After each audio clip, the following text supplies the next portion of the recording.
आज की वीडियो में मैं आपको ये बताऊंगा कि शुगर के मरीजों को सहरी के वक्त क्या खाना चाहिए। जी हाँ, रमजानुल मुबारक का महीना है और ये शुगर के मरीजों के लिए बहुत मुश्किल चीज होती है कि हम इफ्तारी में क्या खाएं और सहरी किस चीज से करें जिससे हमारी शुगर कंट्रोल में रहे। तो आज मैं आपको ये बताऊंगा सहरी में क्या खाना है और कुछ बहुत ही एहतियाती तदाबीर बताऊंगा कि सहरी खाते वक्त जो आपने अपनानी है। तो चलिए स्टार्ट करते हैं अपनी वीडियो को। तो दोस्तों, जब सहरी करने से पहले कुछ मैं आपको इंपॉर्टेंट हदायत भी बताता चलूं।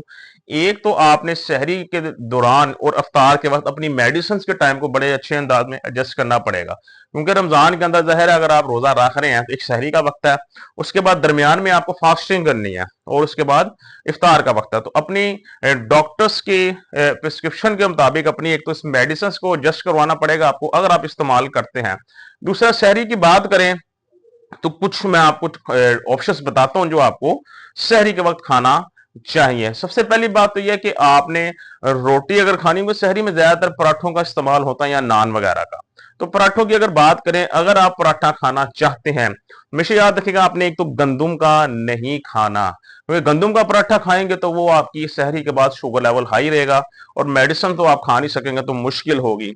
अगर आपने पराठा खाना है तो उसकी एहतियात ये है कि आपने जौ का आटा साथ बेसन, दोबारा बता रहा हूं, जौ का आटा प्लस बेसन, इन दोनों को मिक्स करके इसकी रोटी बनानी है। और रोटी का वजन 40 से 50 ग्राम से ज्यादा नहीं होना चाहिए। 40 से 50 ग्राम के अंदर कार्बोहाइड्रेट्स बहुत थोड़े होते हैं जो कि आपका शुगर लेवल नहीं बढ़ेगा। जौ के आटा और बेसन की रोटी होनी चाहिए, 40 से 50 ग्राम से ज्यादा की रोटी नहीं होनी चाहिए। इसके अलावा आपने इसके साथ देसी घी का इस्तेमाल करें या मक्खन का इस्तेमाल करें, जो है वो पराठा बनाने के लिए। ये ऑयल्स वगैरह जो इस्तेमाल करते हैं या घी वगैरह देसी घी के अलावा, ये नुकसानदेह होते हैं, बहुत ज्यादा, बहुत हाई कैलोरीज होते हैं। देसी घी का इस्तेमाल करें या मक्खन का इस्तेमाल करें, ये भी आपको शुगर साथ साथ कंट्रोल रखने में बहुत मदद करेंगे। अब दूसरा सवाल है, इसको खाना किसके साथ है। कोशिश करें कोई हाई प्रोटीन चीज लें इसके साथ, जो कि खाने के बाद आपकी शुगर ना बढ़े। अंडे ले लें, अंडों का ऑमलेट बना लें बेशक, या आपने कुछ चिकन वगैरह बनाया है वो इस्तेमाल कर लें, या अगर कुछ सब्जी बनाई है आपने तो सब्जी के अंदर चिकन ऐड कर लें। जी हाँ, वेजिटेबल के साथ प्रोटीन का पोर्शन ऐड कर लें। मिसाल के तौर पे अगर आपने भिंडी बनाई है या गोभी बनाई है या करेले बनाए हैं, जो भी चीज बनाई है उसके अंदर साथ आप चिकन ऐड करके उसको चिकन के साथ बनाएं, तो उसके साथ इस्तेमाल करें सहरी के वक्त। इसके अलावा चाय का बहुत शौकीन लोग इस्तेमाल करते हैं चाय का सहरी के वक्त।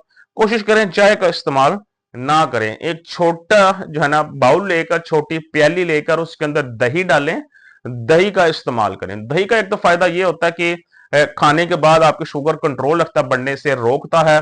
और इसके अलावा दही के अंदर चूंकि गुड बैक्टीरिया होते हैं तो खाने को डाइजेशन में आसानी मिलती है और खाना जल्दी हजम हो जाता है। तो दही का इस्तेमाल करें, चाय का इस्तेमाल कोशिश करें स्किप कर दें। और इसके अलावा अगर कोई और ऑप्शन देखना चाहते हैं सहरी के वक्त खाने के लिए, तो आप जो दलिया होता है, दलिए का भी इस्तेमाल कर सकते हैं।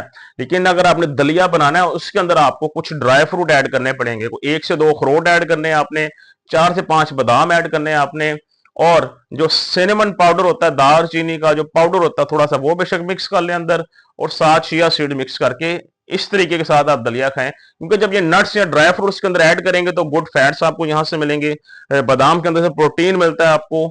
तो जब ये कार्बोहाइड्रेट्स फाइबर और प्रोटीन के साथ मिलता है तो वो शुगर को नहीं बढ़ने देता। तो इस तरीके से अगर आप दलिया खाना चाहते हैं, दलिया इस तरीके से खाएं, इससे भी आपकी शुगर कंट्रोल में रहेगी और नहीं बढ़ेगी।